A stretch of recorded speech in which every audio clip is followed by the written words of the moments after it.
What's going on, people? We are back again with another live stream. Obviously, this time got a few Sunderland fans on to do the preview. Obviously, we've got the Rovers fans coming on the other one tomorrow, but we got Jack Dodds on here from SAFC Fan TV, also Jacob Kirkbride and Matthew Lead from Fans Reacts as well. Evening, lads. How are we doing? Good, mate. Behind enemy Good, lines, thanks. the only Northern are on screen tonight. Good. We got some comments as well. Champy's in, Dan Humphrey, big up to you as well. Geordie Boy's on as well. Cheers for having me on the channel. Go and sub to him. Also go and sub to all the other Sunderland channels as well. Jalsy, Fane. There's literally loads. Mad Mistake. But yeah, first of all, we'll get into it. We'll start with Jack first. What's your thoughts on the season for Sunderland so far? It's a kind of question. I mean, obviously, we've had a lot of up and downs, and that's not necessarily a short answer. But I think certainly recently, obviously, we are improving. We've had our problems in the season so far, but we are getting there now. When we started the season, we're keeping like loads of clean sheets, but struggling to score goals. We then had that dip in form. And then I think it was actually when we lost 3-1 against Portsmouth. It was quite an early game. And then things just went from bad to worse for a while. Johnson came in, didn't have an easy start. I think a lot of players getting COVID, that really didn't help. He then had to deal with essentially 2 games a week with a bunch of players who had, the coronavirus, which of course we know affects people in different ways, can really negatively affect people's fitness. But something seems to have clicked recently, and we seem to be scoring a lot of goals, which I think is down to some things Lee Johnson's done, definitely. But 11 more cup finals, really, isn't it? Yeah, definitely. I mean, like you said, it's been really, really sort of half and half seasons, hasn't it, with Sunderland? You started off was pretty poor up to Lee Johnson. Obviously, a lot of the fans, in anger about the board and everything else. But yeah, since Lee Johnson's come in, he's obviously done well. Big up to Carl as well. Go and sub to him. I'll be on his channel Friday night as well. You're a busy lad this week, aren't you? Yeah, mate. It's crazy. How's it going? Acacia as well, and Alyssa, also Wayne, and Fans React here as well. Big up, top lad, try you can't. Wish you luck for Saturday, but wish you luck for the season. Big up to I'll be on their channel as well on Saturday. Next, Matthew, what's your thoughts so far? Yeah, I mean, look, the season started off playing Bristol Rovers, and I think first game of the season we were all really optimistic, thinking, we could win this game. It's going to be, we were certainly going to win. With just thinking by how many we're going to, maybe 4 or 5-0 win easily, and it happens really with at Sunderland where. You kind of get your hopes up, you get a little bit of optimism, and then they bring you right back down to earth again. And it was a 1-1 draw, and we barely scraped the draw, really, getting that goal of Chris Maguire. But look, it's been a really weird season. Been a really, really weird season. We haven't even played Blackpool yet. Do you know what I mean? And we're in March. It's just been a really weird season. And we've had that pointless manager for some of the season as well. We're happy to get rid of him.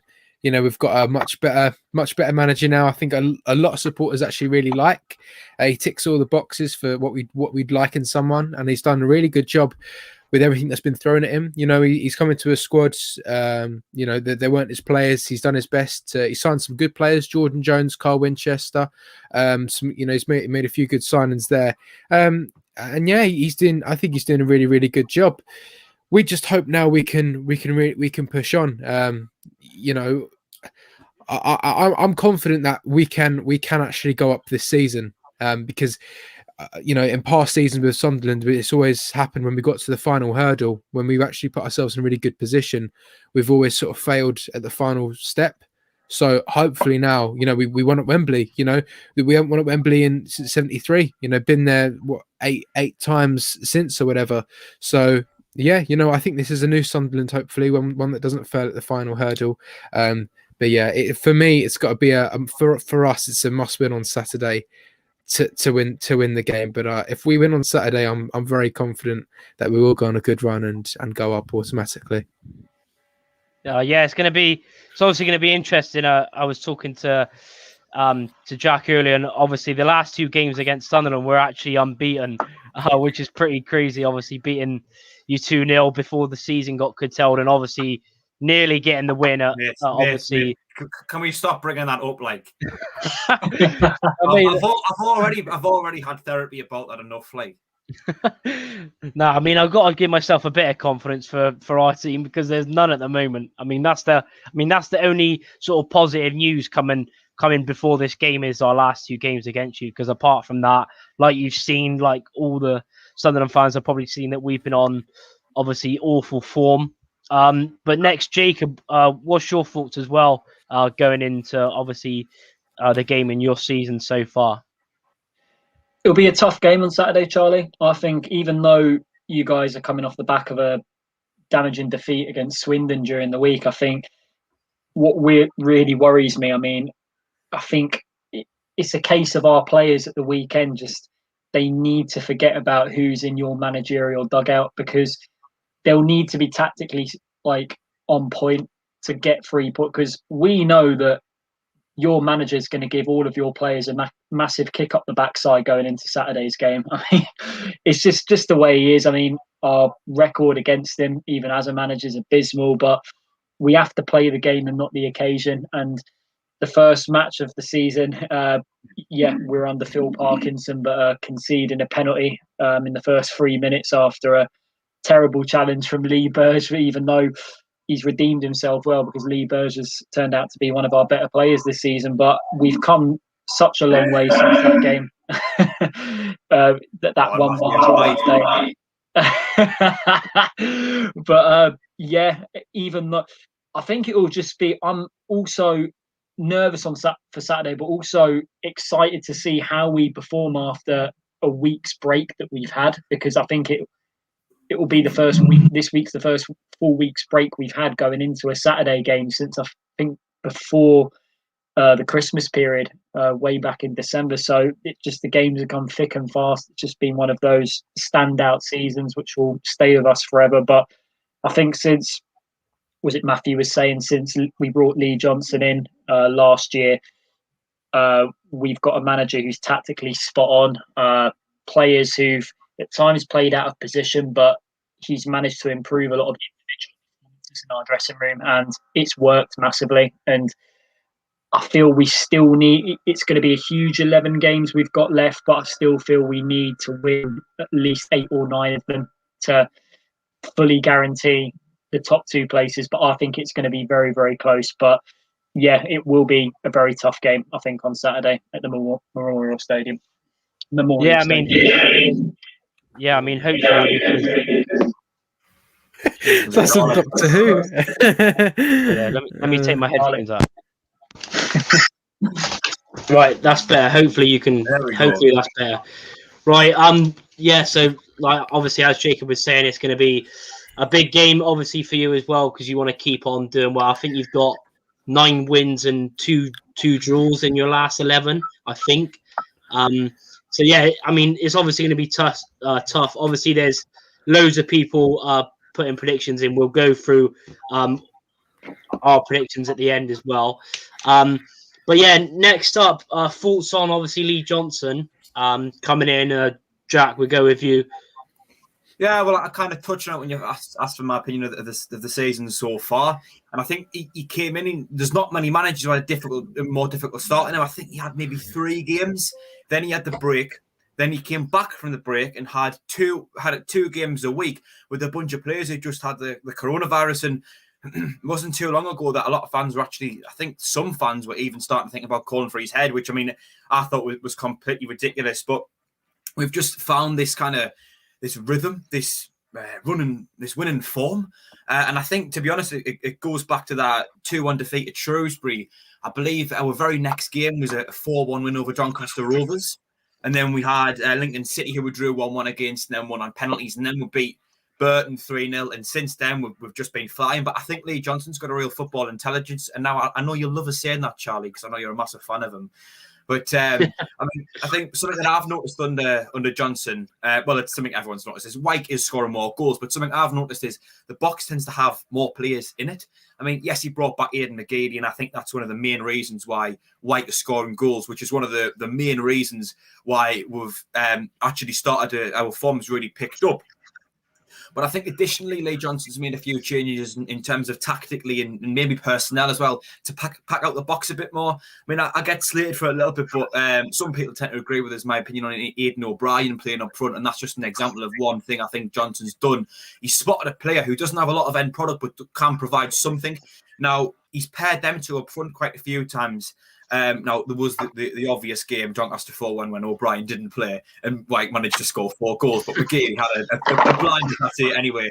But I think it's just an example of his intelligence where he spotted a player who hasn't got a lot of end product, let's be honest, but is still he's managed to find a way to fit him into the team and a way from a positively contribute. So I think he's got a real great football intelligence, and I'm sure these two lads will back us up with my next point, but even just in his press conference, he comes across so honest and open, and he doesn't try and make excuses.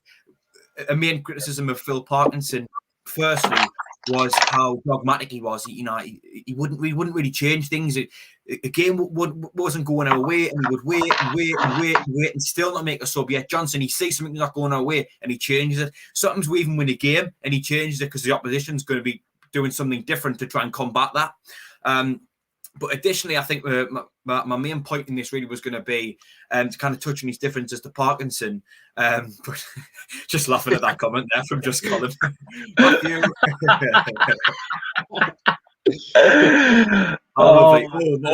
Stick that tongue away, Matthew. They're very red. Red. I promise you, I'm not wearing lipstick now. Yeah. But like I say, he's just so honest in his press conferences, and he talks with the real intensity, whereas sometimes Parkinson, I mean, there was the example of Rochdale away, but we must have gave the ball away just about every single time I got the ball. And one of the main things he said was that the midfield passed the ball around well. Whereas you don't get that from Johnson. Even when we actually one of his first games was a 2-1 win away to Rochdale, and in his press conference he was still talking about how there's much improvement he did. So I'm a massive fan of Lee Johnson. I've barely got a bad word to say about him. He's had a really difficult he's been under really difficult circumstances, but he's significantly improved us. Oh, yeah, he's done obviously well. Obviously it's pretty annoying with no fans, because honestly that atmosphere at our stadium, because obviously every one of us hates him, because obviously he was at City, he used to chat so much crap about us as well. So yeah, I mean that would have been a class atmosphere. Obviously Barton against Johnson as well. Obviously all the Sunderland fans hating Barton. So, but yeah, obviously he's done really well for you. Matthew, we'll go with you. What's your thoughts on Johnson so far? I mean, Graham's just said it there, red leader right in the chat. Do you not think LJ is too honest sometimes? Look, to be honest, I like someone that's honest, and I think, as I said earlier, he's sort of everything that we want him to be. We didn't really have that sort of new manager bounce, because I think he wanted to come in and completely change the system of how we were playing, and I think you didn't sort of get that new manager bounce where a manager comes in and sort of keeps the team playing how they were playing before, but just add little bits. But Lee Johnson came in and completely changed the whole system, really. And I think he's a great guy. He's a fantastic character. One thing that I've noticed as well, which is really important to me and it's really fantastic to see, is every single one of the Sunderland players, like, they all look like they have a smile on their face. With Parkinson, they all look really miserable. Under Lee Johnson, they all just, I know, like, maybe they might not win a game or whatever, but they all walk around with a smile on their face. You saw, the players who didn't even play at Wembley, and they loved it. They loved it. They were all, they came back on the coach. They didn't go on the train. They came back on the coach. The sort of the injured lads and the cup-tied people. They came back on the coach, and then there was some Sunderland fans to meet them at a service station, and they're all jumping off the coach, punching the air and everything. They all loved it. It's fantastic to see. All the players are just, I think they all love Lee Johnson, and he's created a really good mood around the place. And we've won at Wembley. He's not stubborn like that idiot Parkinson, frozen out McGeady. I mean, you've got to be. I don't know what's wrong with you to that to try and offload one of the best player in one of the best players in the league. It just shows how important he's been for us. I think he's probably, I don't know. I mean, Jack knows who's got the most assists in League One because he always talks about it. But I mean, how much does he's not anymore. George Honeyman. George Honeyman's I got don't the know. most assists. Either if it's George Honeyman McGeady. or Aidan McGeady, and then McGeady. But McGeady's played half the games that Honeyman has. Yeah, McGeady crazy. back into the team in December. I mean, look how good he is. That's there. And I hope Phil Parkinson was watching that Wembley game where McGeady put that ball through to Gooch. Yeah, that pass. Hardly. Yeah, I mean, how many other players would have saw that like pass? A knife through none. Literally no one. Yeah. I think that's what McGeady gives you. Yeah, McGeady saw it. And there it is. Honeyman, Matthew. You'll be pleased to say that, won't you, Matthew? Just show the amount of games them two have played. Show the P. But Honeyman's played 15 more games. And it's just proved really he's been. I think McGeady's been absolutely brilliant. I'm really happy that he's back in. Yeah, as we said earlier, look, Lee Johnson's really, really honest, and he's never. And I like that about people. When they're not afraid to admit when they're wrong, which is really, really good. And Lee Johnson he's done exactly that, and that's the only way we're going to move forward. And it's something I bang on about quite a lot. I'm sure a lot of people will know I'm on the Black Cat podcast on a Friday, and all I say is the only way we're going to move forward is honesty. We've got to be honest, and if you're going to seriously stand there and say after a game where you can't even string a pass together, we move the ball well, there's no way you're going to go up. There's no way we're going to go up. So to actually realise where we're going wrong and bringing it up and pointing it out, that's how you're going to learn from it. And that is the key to success. I'm really confident in Lee Johnson that we are going to be successful with him. Matthew, I think you could get a job as the pre-match talker or something. Just G them up with it. Motivational speeches. Yeah. With your lipstick. Yeah, and it's got lipstick as well. With my lipstick. Yeah. I haven't got lipstick on. I don't know how. On that statistic, Honeyman has got 12 assists, McGeady with 11. However, Honeyman has played 15 more games than Aidan McGeady, so I would expect McGeady to catch up by the end of the season. And even if he doesn't, it doesn't take a genius to work out why he hasn't caught up. Yeah, that's crazy. I mean, it's still crazy, like you said, how McGeady missed, pretty much half the season. I mean, he like on his day, his class and his stats show like if he was at you all season, you'd probably be miles in front.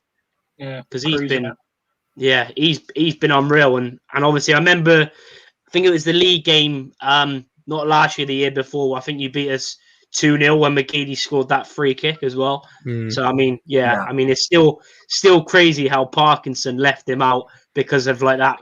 Like obviously, I think there was like fitness issues went there, and there was that thing. I remember seeing it when him and Maguire went to Mackie D's, didn't they? Yeah, and then someone put on Twitter. They put the two pictures together of them sitting eating at McDonald's, and then with the trophy, the EFL trophy. It was like how it started and how it's going. Yeah. But that's ridiculous. Like, who's not allowed to eat McDonald's after? Like, come on! I'm sure players go home and order a Domino's, or or after the final, they're all eating Papa John's on the train home, weren't they? Exactly. They wanted Papa John's pizza. Well, that was tell that to Paolo Di Canio. Tomato ketchup, man. No ketchup, aye. Yeah, I mean it's pretty crazy. Jacob, we go with you next. That's an interesting comment as well from Alyssa. Big things come in small packages. That's naughty, that. To make yourself feel better. Next up, we go with Jacob. What's your thoughts on Squeaky Johnson so far at Sunderland? Squeaky Johnson, honestly. Do your fans really not like him at all? Nah, we hate him. Trust me. Anyone from the red half of Bristol, anyone at all. Nah, but I think he's just been a massive breath of fresh air since he's come into our club. I think a couple of our fans, were quite skeptical when he came in. I think at the time the main target that everyone would have wanted, because I think he was available at the time, was Nigel Pearson. But I think we've got a manager in who is a young upcoming head coach, is the correct term. When he was appointed, that's his role, and I think that's the future of football. I think there'll be more head coaches down the line. But I think what he's done best is improved individual performances rather than us playing as a team in particular. But I feel even if things are not going well, he has like the tactical nous to change things up, and he's not afraid to do it like midway through a game. Whilst Phil Parkinson, our previous boss, he'd probably have to wait till the 75th minute to his first substitution. But I think you've got to show, But then it would normally just be like Josh Scowen on for George Dobson or something like that. And that'll be it. Yeah, what's the try and point break of up play. Yeah, exactly. But you've got to give the guy appreciation. The fact that he's come midway through the season and he'd only had a few games before that COVID outbreak happened in our squad. Then he came back with basically none of the players that he had available were basically fit because they'd had a couple, I think 2 or 3 weeks off from not playing at all. The fact that he's managed to turn that around in a short space of time, because there wouldn't be much training sessions taking place necessarily because it'd be constant Saturday, Tuesday. The fact that he's managed to like build a team in that period where it's been a difficult period as well, you've got to give him so much praise. And I think, to be honest, at the end of the season, if we get promoted, I think he deserves to be manager of the season. I really do. The fact that even though he's come halfway for what he's done, head coach, head coach, that's the correct term. For what he's done, I think it's just been tremendous. And we have a future now, and him working alongside our new director of football as well, in Christian Speakman, that's the name. It's all bright future ahead. Yeah, I completely agree, and obviously, like you said, the fact that he come in midway through the season, and obviously the football under Parkinson was terrible, and like you've all said, the subs, he was waiting for ages, to make a sub, and obviously, like you said, he has changed massively, because before he come in, Sunderland would probably still be mid-table under Parkinson, because he didn't have a clue, did he? And obviously Lee Johnson's, he's changed the style of football. He's brought in some good players in the the January transfer window as well. That, like, Jordan Jones looks a good player, and even that other striker you brought in, can't remember his name. Yeah, that's the one, Ross Stewart. He looks a decent player if he can stay fit as well. Next we're going to go on thoughts on the new board and the ownership. Obviously it happened about a month and a half ago now, but Jack, we'll go with you. What's your thoughts on the new board member, or the owner, shall I say? I don't want to jump the gun and sing his praises before we've actually had time to test him, but so far so good is how I would sum up KLD's time at Sunderland, really.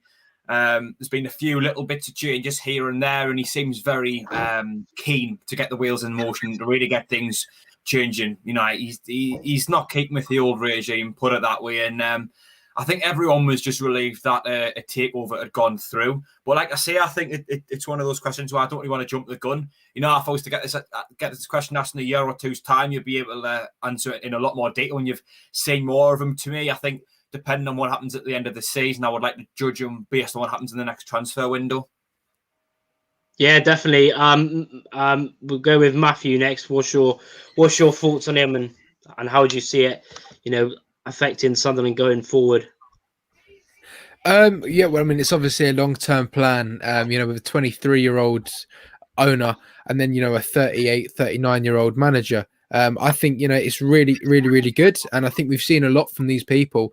A 23-year-old and you're a billionaire, not a lot of people. If I was 23 and a billionaire, I think I'd want to be on a yacht somewhere on a private island and enjoying my life, stress-free. But he's not. Sunderland, Matthew. You what? You'd move up to Sunderland is what you'd do. I'd have a house everywhere. Yeah, get a house in Sunderland. But yeah, no, you know what I mean. Though, so he's really applying himself, and to be that rich and that young, he's really ambitious, and to own a club, like Sunderland, he sees the potential. So yeah, no, I'm really, really pleased. Again, what Jack says, I can't really talk about that, sort of him now. I mean, wait for a few years and see where the club is. Then I can give you a proper answer. What I thought of him and Lee Johnson as well. Yeah, definitely.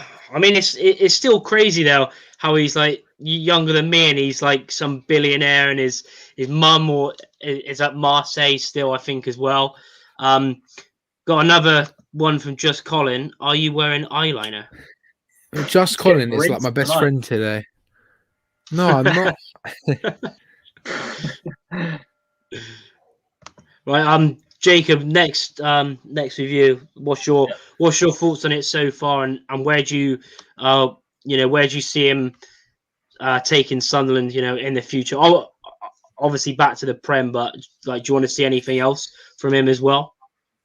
I think like Matthew said, it is going to be a long-term plan, but I think what we do know is his job's going to be made a lot easier if we get promoted this season. I think if we don't, then the pressure is going to be on straight away. But then again, when you're a football owner, it's all about how you handle that pressure. And I think people were quite skeptical with his age at first, but I think it mainly won't be purely down to him because he's built his own team around him to help him get through difficult periods as part of this ownership plan. And also he's been bold and brave since he's come in, making decisions straight away. I believe massively he had a full say on Lee Johnson coming in, the new director of football. He felt that was the best approach for our club moving forward. And I feel that the foundations are in place. It's all about just getting over that first hurdle at first, and that's getting out of the division. Because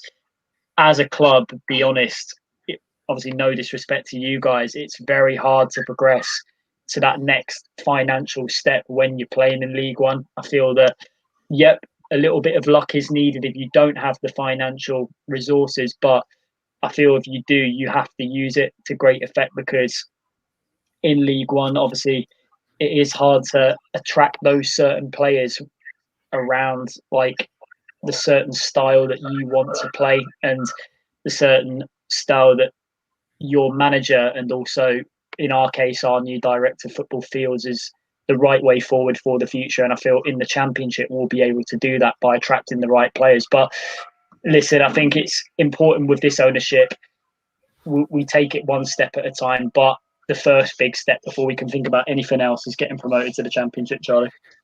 I think you might have to block Harry Jenkins. Harry Jenkins. Yeah, Harry Jenkins. Not welcome. So. He's loving it. He's a long time supporter. Just having a laugh, because obviously there's a lot of Sunderland fans in. But next up, can I ask a question? Yeah, go on. Can I ask a question? Yeah. So Harry Jenkins is a Bristol Rovers fan. When did Bristol Rovers play at Newcastle? So when's he been to St James's Park? Do you know what I mean? Nah, he's just having a laugh.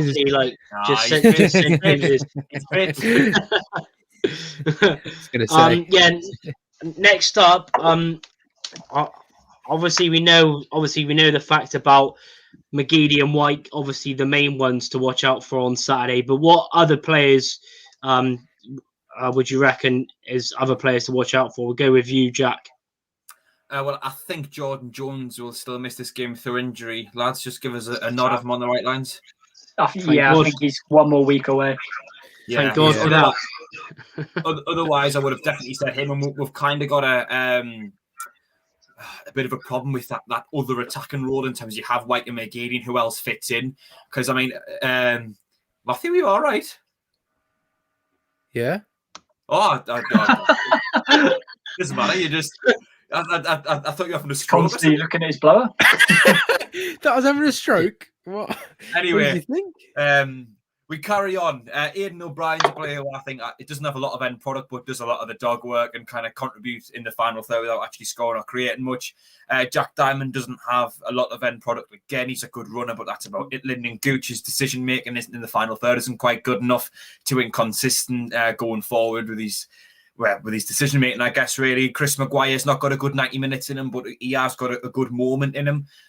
Pretty much in every single game, if he has got those, I would say he's quite opportunistic, is the way I describe Chris Maguire. He pops up in the right place at the right time, and he will hit that sweet strike that goes in the back and it'll create a chance. Aside from that, That Of course, comment, he would put that in there. I tell you what, Charlie didn't like that.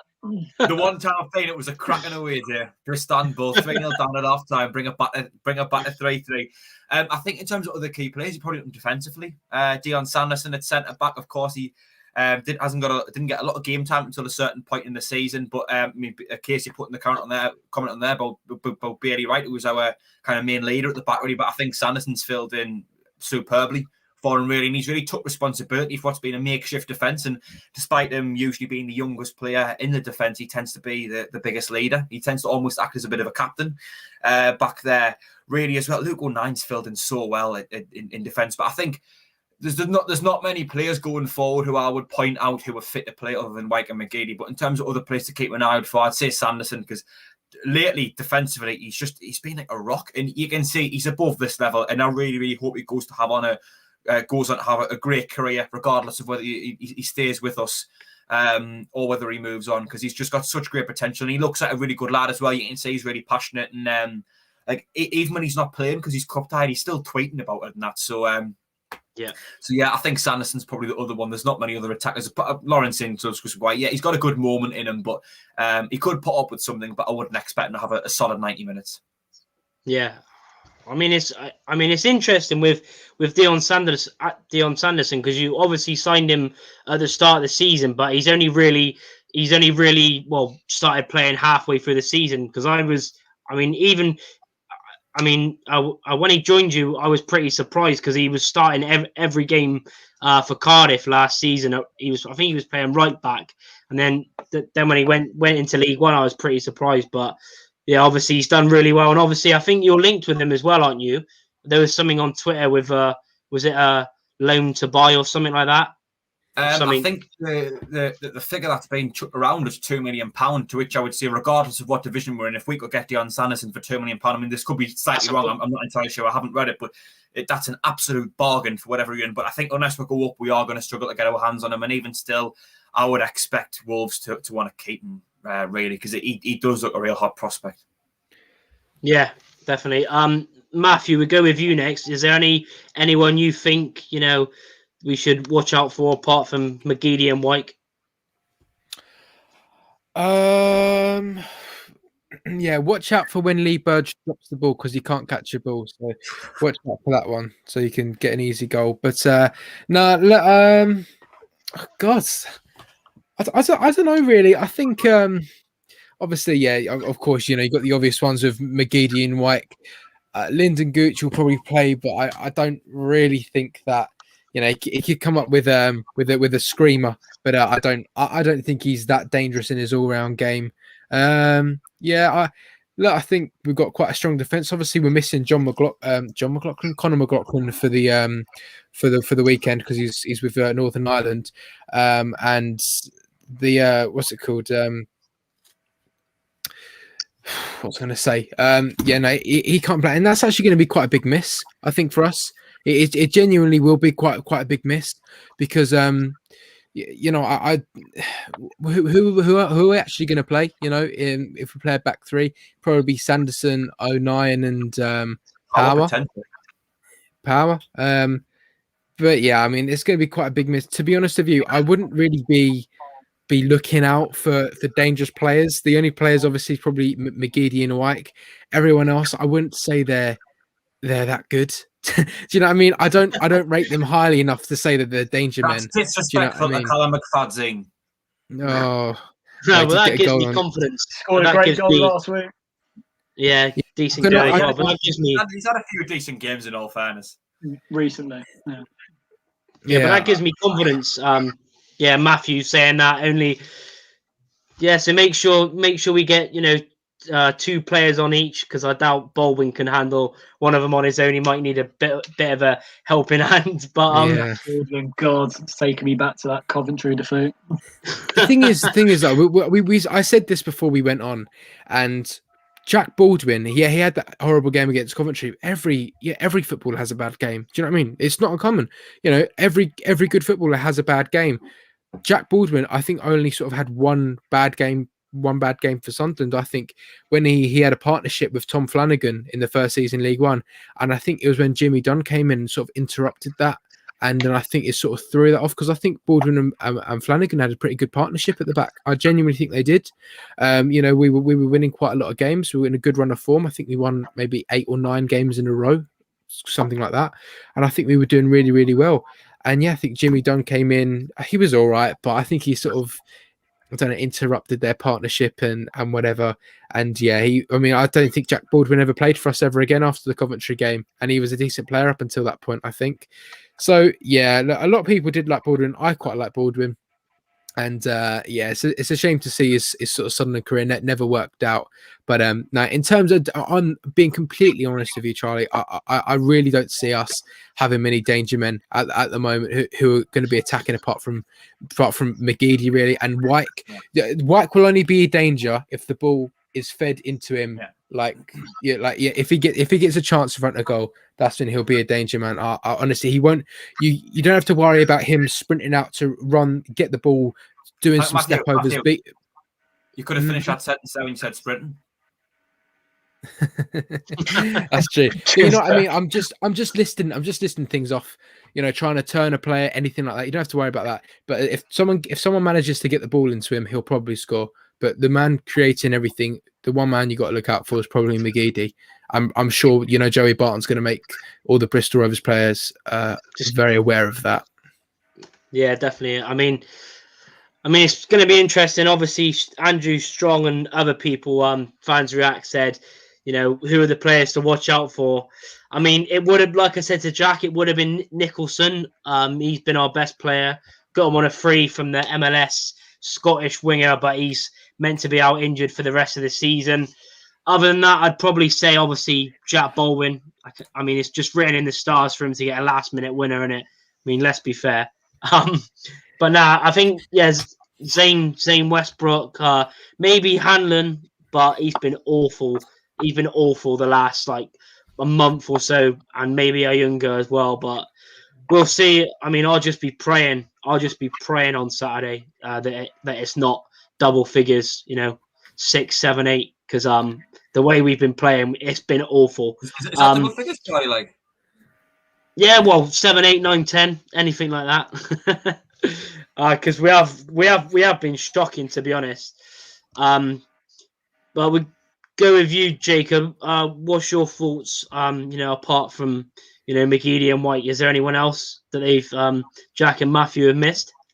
One man who's been playing really well for us recently is one of our January signings, Carl Winchester. He's really started to grow into the central midfield position, particularly even though we have necessarily played with a 3 last week, but in a 2, alongside Josh Scowen, and obviously we've got Ledbetter back from injury now. He's really growing into his role, and considering he's a player that's come from the division below League 2, I think he's really starting to improve his individual performances now. I think he struggled a bit at first. I think he wasn't quite ready for the next level up when he first came. I think he went missing at times in games, but I think now he's comfortable on the ball. He's really calm when he's under pressure, and I think he's a player that will gradually get even better as the games go on for the rest of the season, and also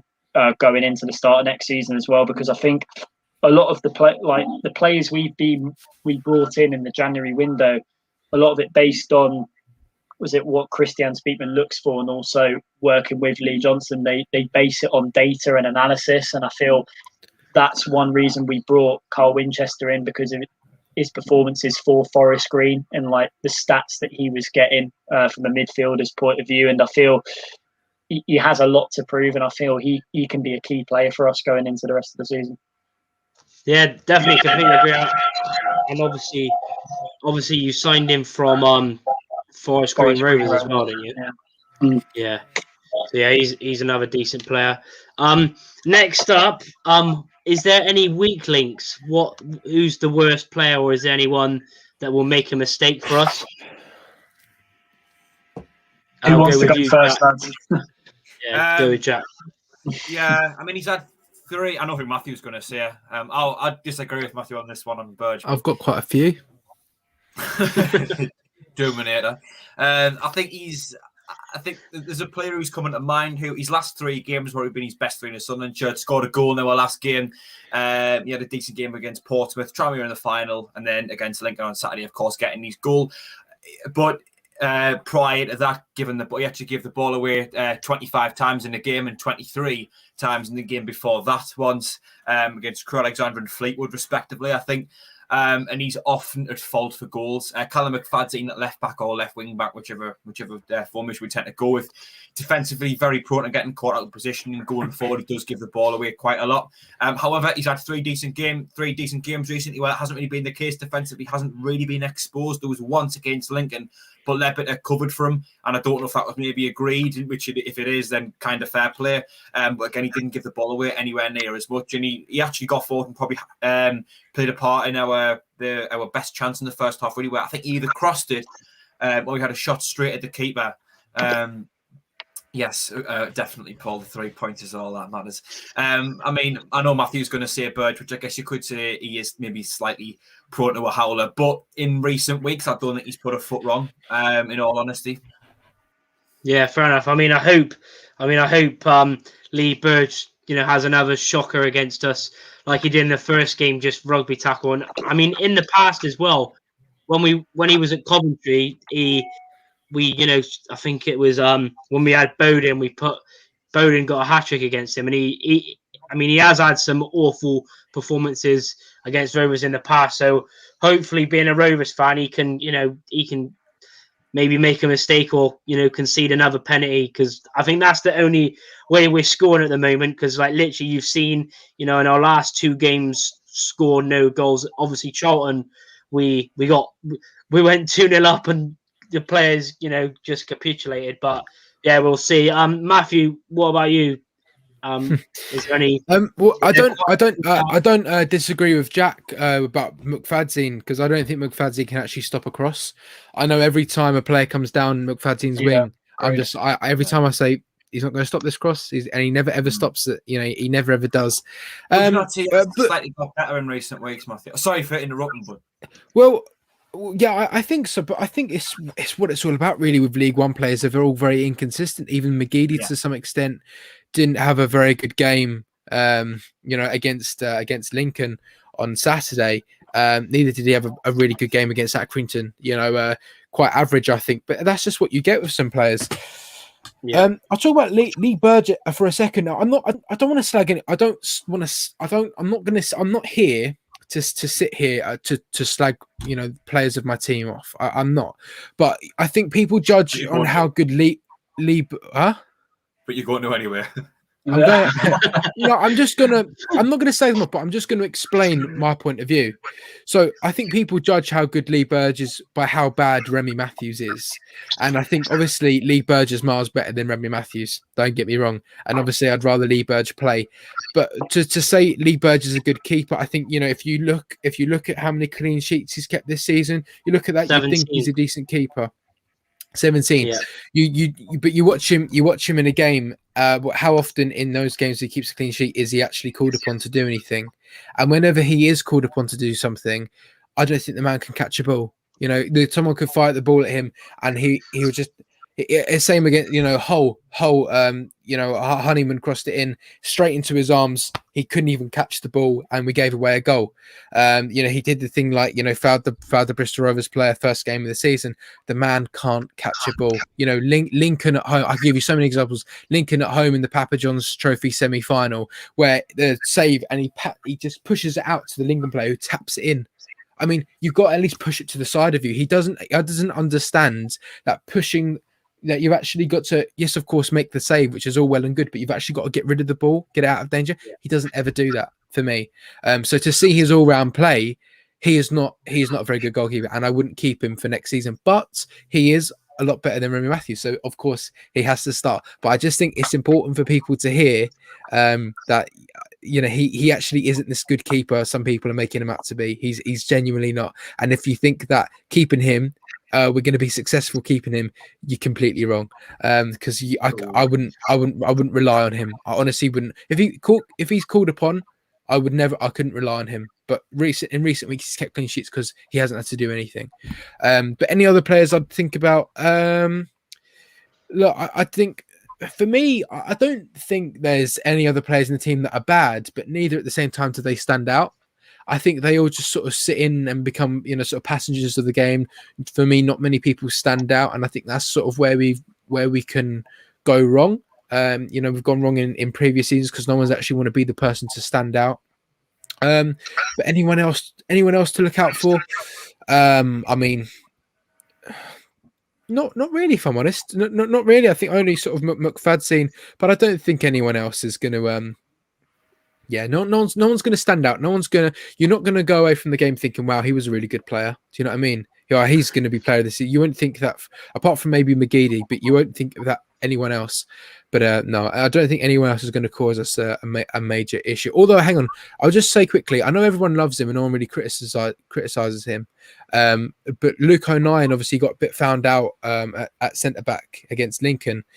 So I don't know whether he'll play again at centre-back, but if he does, of course, he's putting good performances. He got found out a little bit against Lincoln, so I don't know. Maybe that could be a little bit of a weakness. Obviously, some sides of his game. He's never played there. He's done a good job filling in for people. He wouldn't be playing there if we had a full fit squad. But I think sometimes, we could have a little bit of a problem there. But no, that's all I'd say. Only sort of McFadzean and Burge. Yeah, fair enough. I mean, it gives me a lot of confidence there. I mean, as long as we can actually get some shots on target, which we haven't been doing, then I'm actually confident because like you've literally just hammered Burge there, so I'm pretty confident. Can I just respond to someone in the chat because I can't let this one go. SAFC 14, behave, Matthew. I bet you can't catch a ball. Well, I'm sorry, SAFC 14, but I'm actually not Sunderland's goalkeeper. So whether I can catch a ball or not, it doesn't actually matter. It honestly doesn't matter, mate. It doesn't matter whether I can catch a ball or not. But he's Sunderland's goalkeeper, and that could be the difference between going up and not going up. That goal that we gave away, that goal that, Lee Burge couldn't catch the ball for, and then the player put it in. There's 2 points dropped. Oh, there's promotion gone. Do you know what I mean? That's where so it doesn't matter whether I can catch a ball or not. But no, sorry, I just had to. I had to go back to that. Matthew's wrote on the pre-match motivational speak, not the goalkeeper, man. How SFC? Definitely that. Harry Jenkins says this here, he's right. Our biggest threat this season is our left wing back, 10 goals and 5 assists. I mean, he's our top goal scorer, and he's the one that scored the penalty against you. I mean, he's been on penalty duty, but he's also scored a few worldies as well. So let's hope we can get an early penalty again. Fingers crossed. Also got Just Colin again. Left a comment. My best mate, Just Colin. Yeah, your best mate. He said, "What is your favourite Sunderland YouTube channel? SAFC, Fan TV, or Fans React?"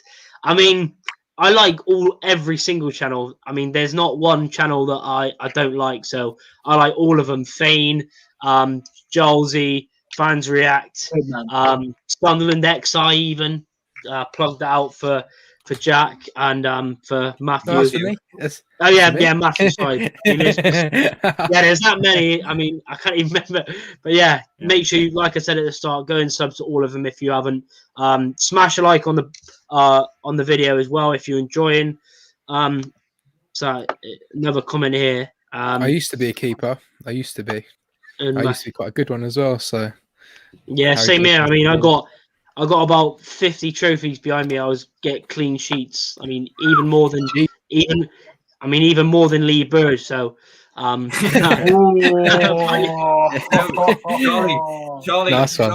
Oh dear. Even in your 20s, you still don't keep clean sheets. Hey, love that one. What's that? Dan Humphrey says Luke Leahy is like your Joe Jacobson. I mean, funny. You mentioned Joe Jacobson. He used to be a Rovers player.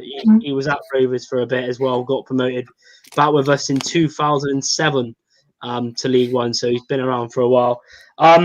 Next up, we're going to go for team lineups, starting with Jack. Who would be your starting 11 for Saturday? God, put us on the spot there, aren't you? Yeah. Off the top of my head, well, in goal, there's only really one option. Matthew's best mate, Lee Burge. Defence, I mean, Sanderson's got to feature. 09's got to make his way in there. Either Vokins or McFadden at left back. To me, you go with either or. I thought McFadden had a 09. So 09. Jake Vokins against Accrington Stanley. I thought he had probably his best game in a Sunderland shirt. So them at left back, and then do you bring Max Powell back in at right back, and that's your back four potential with Sanderson 09 in the middle? Yeah. Midfield, Winchester gets his way in. If Powell's playing in there, process of elimination really, isn't it? You probably then got to put Grant Lepper and Josh Scowen in there. I don't think I'm missing anyone else who can play in centre mid. Could potentially put Ollie Younger at centre back and push 09 in, but I don't know. I feel as if Johnson isn't too keen on Ollie Younger, because I feel as if we would have seen more of him by now. And then a front three, which is where it gets difficult, really. McGeady and Wyke, probably the first two names on the team sheet, obviously. But it's that third option, and who'd you go with? You'll probably go with Gooch. I like the idea of Maguire coming off the bench for the last 20 minutes, so I guess that eliminates him. As much as I'm not his biggest fan, I would probably say Lyndon Gooch. But it's process of elimination, really, and I wish we had Jordan Jones back there ready to come in. But to me, it's between him and Jack Diamond, out of the players who I know are fit anyway. Yeah, fair enough. I mean, this comment is interesting. Andre Alexis Jr. I don't know if any of you know who he is. He actually plays. He's actually our goalkeeper for the academy. He's a French guy who he used to play for the Nike Academy. I think he's like 21, 22. He's on like TikTok. He's got over 1 million followers. Does all these videos, and he's actually applied to be on Love Island as well, Wow. which is quite funny. But yeah, no, I think he's only had one game for us, and he come on a few years ago. But I mean, I wouldn't mind him because Joe Day is pretty crap in goal, to be honest. I think that's the other bad thing. The away game we played against you, like we had Anzi Yakola, who was our first choice, who was class against you the first game of the season, made some quality saves, but he's nearly back from injury, but he ain't going to be back, which is disappointing. Matthew, we go with you next. What team would you go with? The same team?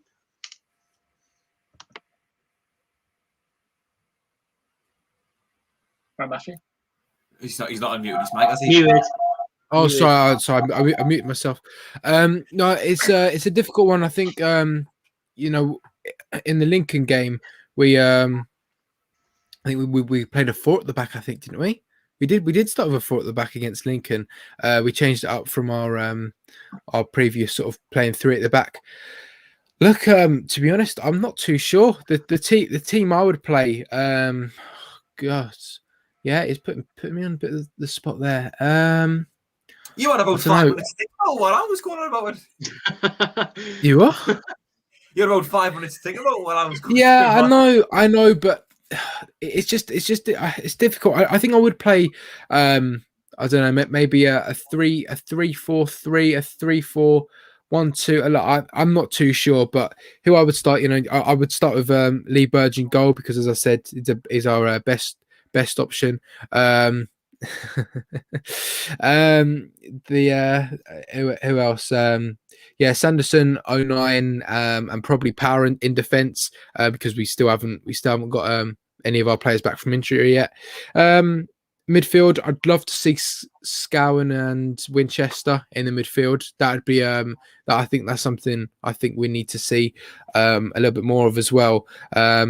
And then, yeah, we probably would start with McFadden. Not that I'd want to, but I mean, realistically, who else are we going to start? McFadden, definitely going to start McFadden. Right wing back, probably Gooch.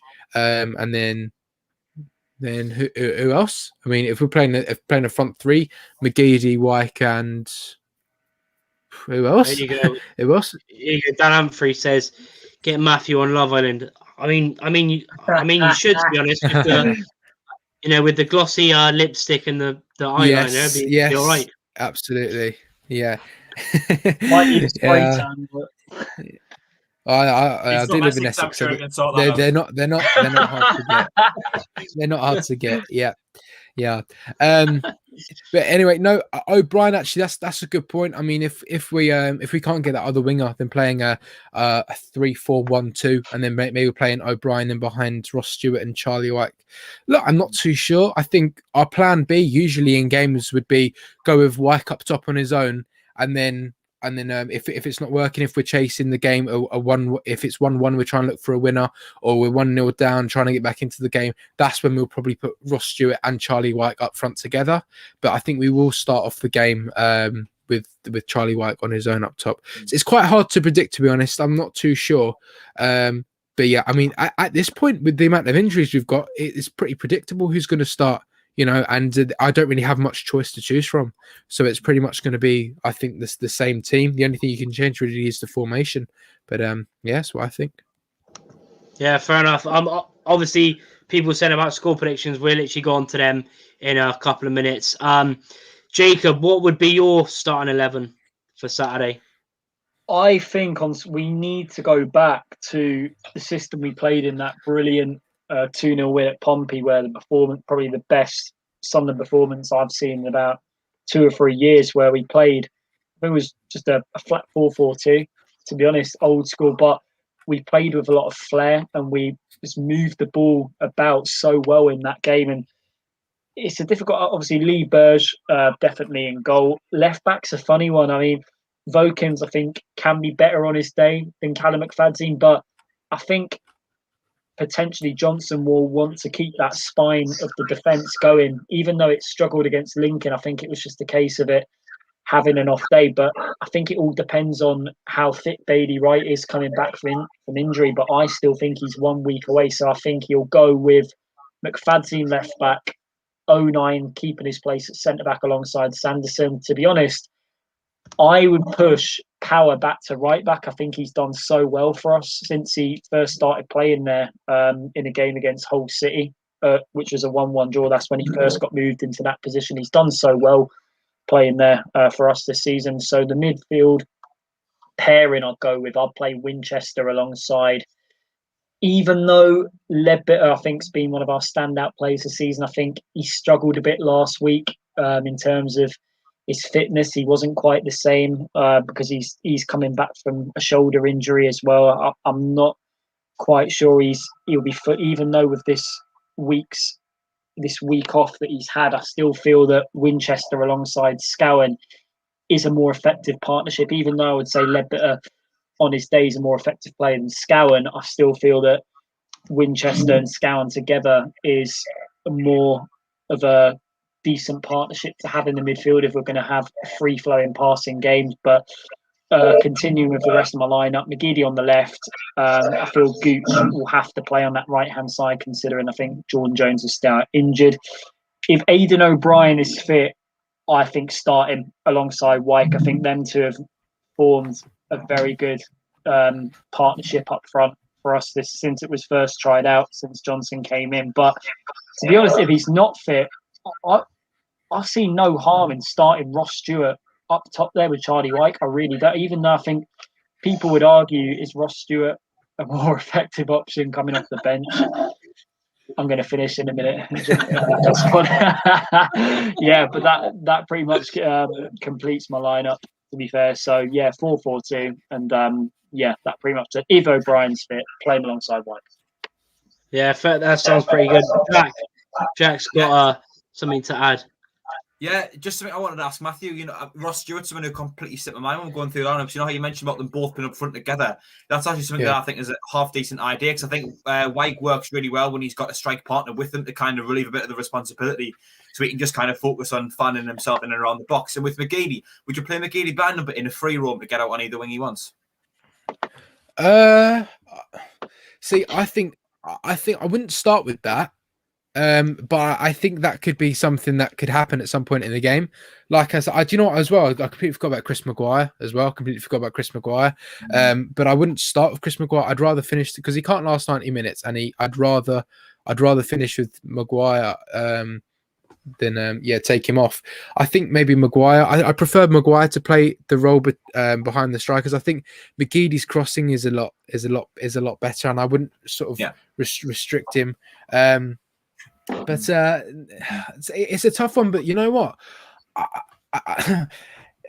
They were okay against Accrington, Ross Stewart and Charlie White. And I obviously know Ross Stewart needs to get back to fitness a little bit more. But I think they did struggle to get in the game against Lincoln when they came on together. I think Ross Stewart really did struggle to get into the game. But I think it's got to be something. It's got to be something we should try. It's got to be, like Phil Parkinson. He only had one plan. He never made any substitutions in the game. He just kept it going. Even a big one for me as well. Bristol Rovers, we lost 2-0. The last game we played, I mean, that game there, he kept it going. He didn't change anything. I think our first substitution was in like the 87th minute or something like that for Will Grigg. It was Carl Lafferty at half time. But that was just a like for like with Wyke. But there was nothing else changing. There was no formation changes. He just went with one system the whole game. And about 3 minutes to go, he went, "Oh, do you know what? We might not win this game. I think I should change something." But you haven't got enough time to do that, mate. So I think Lee Johnson. I think that's definitely going to be in his plans. But to start the game off, and try. Let's try and get it won by the 60th or 70th minute, and then we might not have to use that. But if it is called upon like it was against Lincoln, that would probably be a system. But I don't think I'd play Bigidi sort of in behind. He's got to be out on one of the wings for me because his crosses. How many goals have we scored? I mean, Wyke's 4 goals against Doncaster are all Magidi's crosses into the box and Wyke's headers. So I think Wyke is too dangerous from the crosses into the box. Yeah. No, I think the point of putting him in a free role for me will be to let him go on either wing. I mean, I don't know what about you lads, and it is going back a little while, but in the semi-final against Lincoln, I think McGeady ended up getting naturally a bit of a free roam because he kind of got out on the left and on the right. We actually scored the goal through McGeady having the ball out on the right-hand side and crossing it over to Wyke, who came across and had that wonderful header. And I think McGeady does work best out wide, but I was just thinking if you're going to play that 3-4-1-2 that you're on about with Wyke and Stewart up front, which is something I would love to see them work together as a partnership, especially with Ross Stewart looking a bit more of a physical presence than Wyke potentially. I wouldn't mind saying McGeady have the option of going out either on the left or the right, depending on where the space is or just where he fancies going at the time to make it unpredictable. It's just something I've been thinking about. I just thought about it as you mentioned the 3-4-1-2 with them two up front. Just Colin again. He loves me, that Just Colin, isn't he? Yeah, he's asking now if I have a boyfriend. I wonder. I wonder who Josh Colin is. Just Colin. Right. Interesting. But we know who he is. He's Just Colin. He's Just Colin. Just Colin. Yeah. Just Colin. Interesting. I mean. Next, and finally, gonna go with score predictions. Obviously, not one which I'm looking forward to. Jack, we'll start with you. What is your prediction for Saturday's game? Yeah, 3-0 Sunderland. 3-0 Sunderland. What about goal scorers? I'm not normally one for predicting the goal scorers. I'll tell you what. I'll have a think. Go ahead, Matthew. I'll have a think. Matthew, what's your prediction? You feeling confident? I think we've had quite a few 2-0s recently, so I'm going to say 2-0 again, and I think it's going to be. I think Charlie Wyke's going to get one, and someone else is going to get like a really unlikely goal scorer, like someone like Josh Scowen or someone like that. So I'm going to say Scowen and Wyke for 2-0. Scowen and Wyke. Yes, I mean it's probably going to be like that because most of our goals, like when we've gone ahead this season, we've usually won them apart from, and obviously we haven't got many wins. But I think there's obviously the other two where we went in front and lost was obviously the Charlton game last week, and then Hull as well. Hull at home, we went 1-0 up and then lost 3-1. But Jacob Kirkbride, what are you thinking? I think it'll be a scrappy affair at the weekend, but I think we'll just about get over that finishing line with all 3 points. I'm going to say a scrappy 1-0 win and a goal scorer. I think it will be someone very unlikely. You know what? I'm going to say Dion Sanderson, header from a set piece. I'll go for that. Interesting. Right, we'll come back to Jack. Have you thought of goal scorers? Yeah, go on. I'll go McGeady to get 2 and White to get 1. I'll be boring. I won't say a Sanderson header or a Winchester overhead kick from the halfway line or anything like that. Yeah, I mean, hopefully, what I'm going. Well, hopefully, we can win, but I very much doubt that. I mean, like what Harry said just then, 2-1 against the midget. That'd do me. Also got Acacia saying, It's a funny way of saying the best manager in the world. Head coach. Sorry. Come on, sorry, head lads. coach. Sorry. Acacia says 4-0. AJJ. I mean, I wouldn't be surprised if this happened. Baldwin own goal. Yeah, I wouldn't be surprised. He's got. I think he's got 2 own goals this season as well. So yeah. Someone said Hanlon will bottle 10 chances probably. Wouldn't be surprised. I mean, with me, like I said with Jack earlier, I mean, if I'm going with it realistically, I'm saying 4-0 Sunderland. I have no confidence, and our defence is shocking at the moment. But if I was to say a positive result, which I'm praying, I've got my mat out. I'm going to do it all till Saturday. I'll pray every night. For a decent result, I'd say 2-1 Rovers. Baldwin and Ayunga. Baldwin with a last-minute winner, 2-1, and a McGeady goal as well. But yeah, make sure to hit a like as well. We will be ending it now. I want to thank Jack, Matthew, and Jacob for coming on. Thanks to everyone in the comments as well, tuning in. Make sure I said go and subscribe to Fans React, SAFC Fan TV, Charlesy. There's so many. Sunderland XI. You ended at SAFC Fan TV. Giles didn't come on. Nah. I'm doing everyone because everyone, all of you, Sunderland, you do the content is good, and obviously I watch it a lot, as you all know. Even some Sunderland fans like Joanne thinks I'm a Sunderland fan as well. So deep down, I think so. I mean maybe, but I mean red and white sort of puts me off. Red and white City, red and white, sort of similar there, especially with Lee Johnson in charge. But yeah, thanks everyone for watching.